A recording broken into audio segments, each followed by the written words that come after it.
popcorn is like my favorite food. So last spring when I was planting the garden, I knew I wanted to try growing my own popcorn. Now, as soon as I went out to harvest it, I really wanted to bring it in and pop it right away. But I learned you can't do that. You have to cure it first. Popcorn needs to be between about 13 and 14% moisture in order to pop effectively. So after you harvest your popcorn, which you want to harvest it when it's nice and dry, so the husks and the stalks are nice and brown and dry. For me, that was end of September. And then you're going to want to bring it into the house and let it dry out even more. So I ended up hanging it with some string along my banister, which ended up working really well. It doubles as a nice fall decoration piece. Or you can use those mesh bags, you know, like the ones that they use for onions typically, and you can just put the cobs in there and hang it up. I had a few cobs that I put in a box, and the ones in the bottom of the box didn't have very good airflow, and they actually got moldy. And then comes the hard part. You have to wait and wait and wait some more. Now, how do you know when you get to that 13 to 14% moisture? No, I don't have some fancy moisture level reader.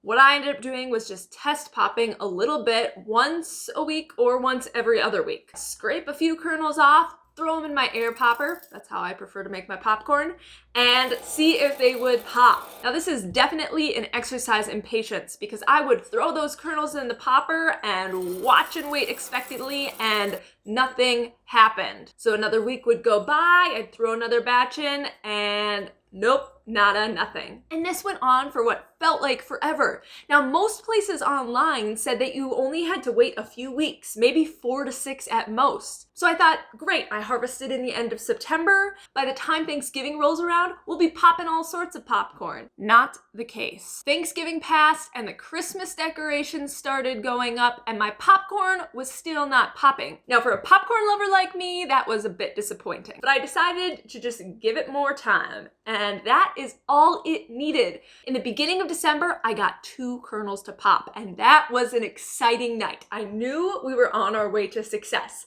Then in mid-December, I ended up putting a bunch of popcorn in, way more than I normally did for test popping, and it worked. I got a lot of popcorn, most of it popped, and I knew we were in business. But once you get to that key moisture level, you can't just stop there. You have to store your popcorn. Otherwise, it could dry out too much and then it won't pop. It's kind of particular. So that is what I'm doing today. My job is to get all the kernels off of these cobs so they can be sealed nice and tight in mason jars and keep that appropriate moisture content. Getting the kernels off is actually pretty simple. You can just use your hands and sort of twist it, and you can see they just fall off.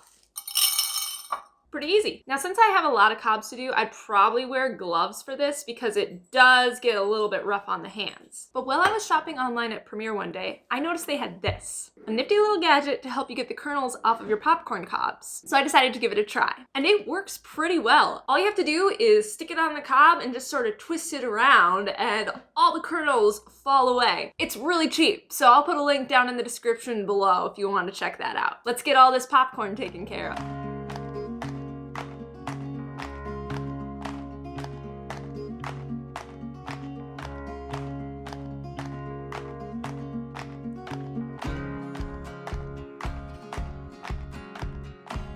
So we've got our popcorn off of the cob, and I'm just gonna put it into a mason jar here.